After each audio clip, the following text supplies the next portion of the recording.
Morning, all. All right, so Philip Forsberg is off the market. So as we're starting to see guys signing contracts and getting off of the market, Forsberg's next up. He has got an 8-year extension with the Nashville Predators, worth an average. So the cap hit is $8.5 million a season. So Forsberg, who's coming off of arguably the best season of his career, will be staying in Nashville. So if you were at all concerned, don't worry, everything's fine. Nashville will be holding on to Forsberg for a long, long time to come. So that is one crisis averted around the National Hockey League. We'll see if any others get averted as well. Adrian Kempe signs a 4-year extension with the LA Kings at $5.5 million per season. The reason I'm wearing the LA Kings jersey is I think that's a really good cap hit, considering Kempe's goal scoring this year. Played very, very well. So for Kempe, he'll be sticking around with LA. That, of course, would get him to unrestricted free agency at the end of that 4-year contract. I've always been a big fan of 4-year contracts. I think that's the perfect length for a contract. So, good move by the Kings, Rob Blake, and we'll see how things go for them this coming season, right? Adding Fiala, good move. Now they keep Kempe, and that way they don't have to worry about the offer sheets coming to a guy like Kempe either. So, Kirill Kaprizov, a situation that there might be something there might not be. There is some concern about whether or not Kaprizov is going to be able to play for the Minnesota Wild this coming season for dueling reasons. First off, a rumor that he may have a falsified card saying that he served in the Army when he didn't. And also, he's been denied entry to the U.S. twice. His work visa has expired.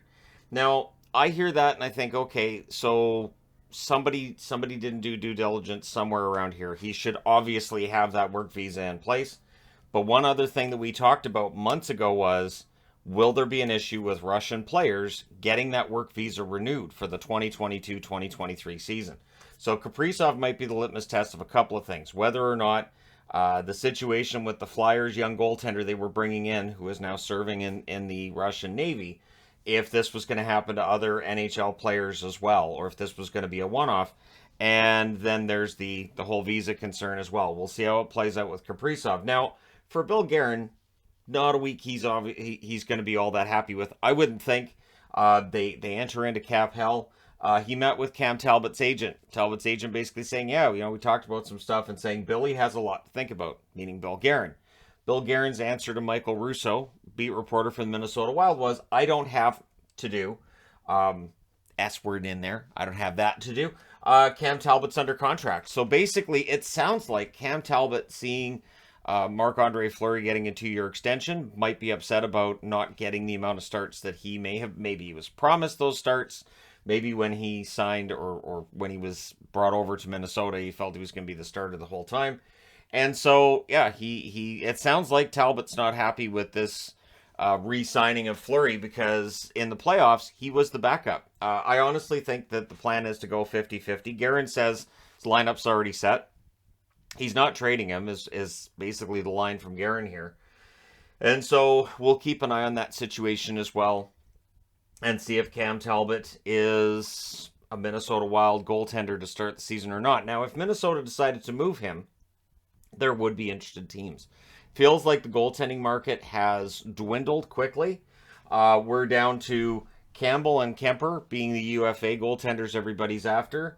And then if you want to go via trade, John Gibson's name's been out there, Matt Murray and Jake Allen are the 3 names that have been coming up the most. Of course, the Ducks and Gibson don't seem to be anxious to make any kind of a move. Gibson's saying he's happy in Anaheim, so we'll see whether or not there's any fire where there's that smoke. So, yeah, goaltending market seems to be almost settled at this stage. That being said, on the 13th, which is only 4 days away, we will be watching free agency. And again, there'll be a live stream on the channel when free agency arrives on Wednesday. And we'll be going through all these free agent signings, which might include Johnny Gaudreau. There hasn't been anything to report with the Gaudreau situation about when he's going to sign or what he's going to sign for. It feels like with Calgary, they gave their last offer at 8 years, $9.5 million per season. That's been the rumored offer they gave him for ages, and that still seems to be the case. So Johnny Gaudreau, if he's not liking the money or the term, or if it may very well just be a situation where he's like, okay, I can test the market. We're now only 4 days out, so I don't think that they're going to be able to talk him into a contract necessarily, but we saw Forsberg sign today. Johnny Gaudreau may sign as well. And then there's the question of, if Gaudreau doesn't come back, does that affect Tkachuk's decision? Could Tkachuk sign an offer sheet? It just becomes a mess for Calgary. Also, in Toronto news, Engvall is going to get a qualifying offer. They're not sure if they'll give one to Kasha. They are concerned about their cap situation, and that Kasha could make an argument for a contract in the $3 million a year range, and it could throw off their cap. So Engvall gets that qualifying offer. It doesn't look like Kasha will. It's possible that he does. Maybe Dubas sits down and works out an extension with Kasha without worrying about that. But it's going to be an interesting next week of hockey in terms of the free agent market. This is why I always kind of get a chuckle when people are like, well, at least the hockey season's over. Shannon gets a break. No, that's not really how that works. There's still a lot going on, so I will be here to report on whatever happens when it happens. But let me know your thoughts in the comment section below as always. Don't forget to hit like and subscribe if you're browsing your way through, you just happened upon this video. Thank you guys so much for watching, for all your support. I will talk to you again soon.